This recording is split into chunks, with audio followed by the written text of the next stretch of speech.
Mike Gill, State of Corruption. We're going to talk about drugs. We're going to talk about why New Hampshire has the worst drug problem per capita in the United States. Because there's only one reasonable explanation. Your politicians, law enforcement, your courts, they're in on it. Wow, hard to believe? Well, let's see if I can convince you with logic. You know what? I'm going to tell you the truth and see if you fall for it. All right? All right. It starts, do you know 80%, statistically, they might vary a little bit, but they're suggesting, and what I have found, that it's a lot of your hospitals that have created the drug dealers. I mean, for everything we get, it's a painkiller, OxyContin, something that it's always addictive. We can't kill pain with medication that isn't addictive. Right. In fact, the report, and the report was done on 60 Minutes. It was called Heroin in the Heartland. And to their shock and amazement, the stories kept coming back. It was young people, older people going to hospital for pain who become addicted by the medication. Right. Listen, the money's not in the cure, it's in the medicine that they keep giving you. Right. So let's take a look at the hospitals, for instance, in the state, because you just might find something. For instance, let's go to the Catholic Medical Center. All right? And let's visit Alex Walker. Right. The son of a bitch who just tried to have me murdered, see, with his associates, the drug dealing associates. That's why Brian Toomey and Kerry Lemieux can't give evidence, witness, because they'd go to jail. Now, he is the lawyer at the hospital. Right. So's his buddy, the ex-U.S. attorney at the Dartmouth Hospital, and I'll go over Aganos and the boys in the Elliott Hospital. Right? So, let's take a look at Walker. Walker moved to the Catholic Memorial after I sued him and Divine Millimat for corruption. Right. Walker is the guy who ran the Ponzi scheme, protected the corruption of it and the prosecution of it, with his buddy Kakavas, who's now at the other hospital, Dartmouth. Now, the first thing that Walker did, and you'll see when he went to the hospital, he turned around and got the state hospital rule unconstitutional by Superior Court judge. Judge McHugh, remember the hit judge? Judge Anderson replaced him? Right. So the first thing Walker did was go to court and make it so that the hospitals won't be taxed for Medicaid. Right. Walker and McHugh. Right. So the first thing he did was save the hospital millions. But he took it from the state. You're going to see a quick video of Walker speaking in the Medicaid expansion hearing, saying, it's a good deal, New Hampshire. It's not going to cost you anything. Right. Just a few souls, of your children. And do you really believe this isn't going to cost you anything? At the end of the day, it's going to cost you state tax. You watch and see. And it's a good deal for New Hampshire. $400 million in federal funds coming to New Hampshire with a small gap in that cost that will be covered by the hospitals and by the insurance companies is a good deal for New Hampshire. Now, so Walker's pitching this, wins. Who owns the facilities? Who owns New Hope? Who owns the Elliott Hospital? Right? And if it's a situation with the heroin, then it means we're not catching the dealers. You know why we're not catching the dealers in a small state like this? Because they're protected by the AG's office. And they know how. You met Mr. Walker here. I sued Walker for insurance fraud. He covered up the policy with that. I would ask you to suspend, please. This is very direct. You're off on it. Sir, please suspend. So, what I'm saying to you is, the people selling heroin and us and Bruce, I have multiple witnesses to the Department of Justice right now in Washington. I will post the number. I will post the case number. So the question isn't you voting on this, it's that you investigating this. And us is selling heroin. They're selling it, they own the treatment centers, New Hope and the Elliott Hospital. So not only are you contributing to the heroin in this state, but you're paying for the recovery of the people who don't die. Right? So now you don't have to pay taxes. And he sits at the medical center. So for instance, if we had issues with the abuse of opioids out of the hospital, who would be defending that hospital? Oh, it would be Walker. Let's not go there. Let's look at the Dartmouth Hospital. John Kakavis.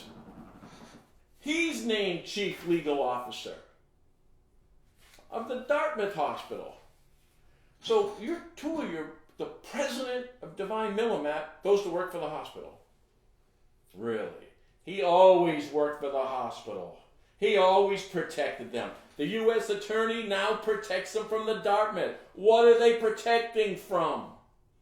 Drug abuse, the opioid selling it. They're the biggest drug dealers. Now, we turn, so don't forget Kakavis. Now, we also found the opiate tax force. You know, the chair of it is a woman named Stu Dan Savage. She works at the Dartmouth Hospital. So how are we looking for the abuser, challenging finding the abusers with the abusers? That happens all day in this state. That's how they don't get caught. Now let's go to the Elliott Hospital. Well, we only have Dick Aganos involved and a bit of the landlord. Right. Let's not forget Mr. LaChance, Representative LaChance. You may not remember LaChance, but LaChance is the one who was at the Medicaid expansion hearing. There he is right there, praying that it goes through. Right.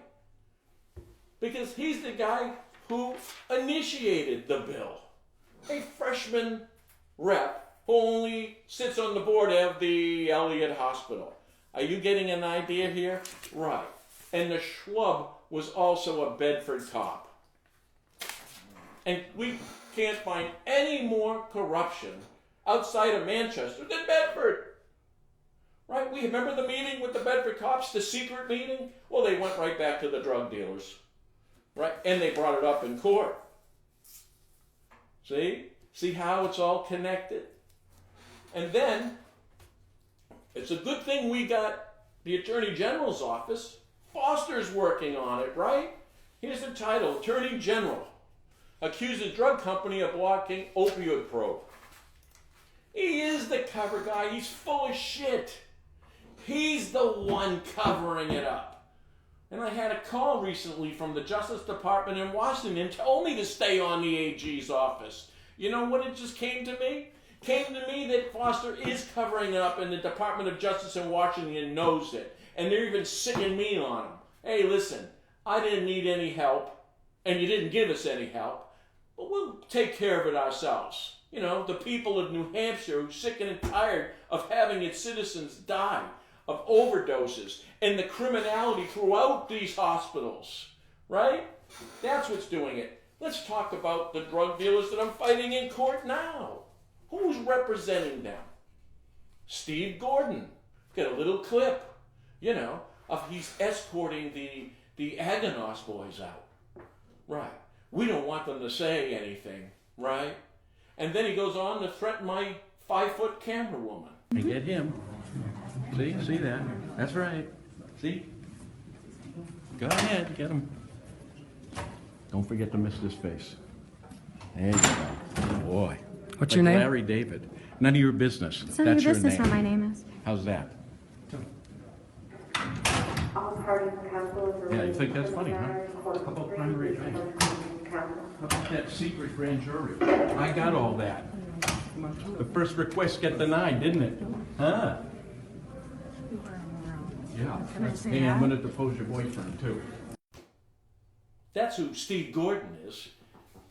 Let's take a look at Bill Shaheen. I wonder how many of you know that he's a lobbyist. Right. He's getting paid by the opioid industry.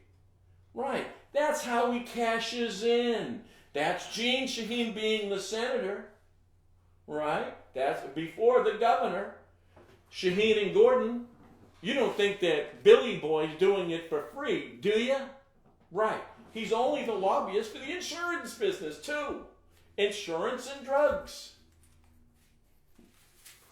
Bill Shaheen is one of 6 New Hampshire superdelegates to endorse Clinton. Shaheen is a prolific party fundraiser. Can you say extortion and payoffs? He only extorted me for $100,000. And the law firm is registered as a lobby, local offices in New Hampshire. Right. Shaheen's firm, on behalf of the American Council of Life Insurers and pain care centers. Wow.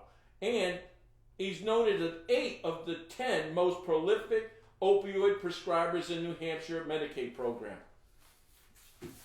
Now, are we picturing this?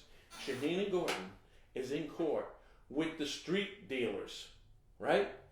He's defending the opiate industry and through the hospitals. All of this is connected. Now, they only passed Medicaid expansion to support these treatment centers that are owned by the drug dealers. This is how incestuous this all is. It's there for you to see. Mike Gill, State of Corruption. Let's call this bonus footage. A little insight of Alex Walker.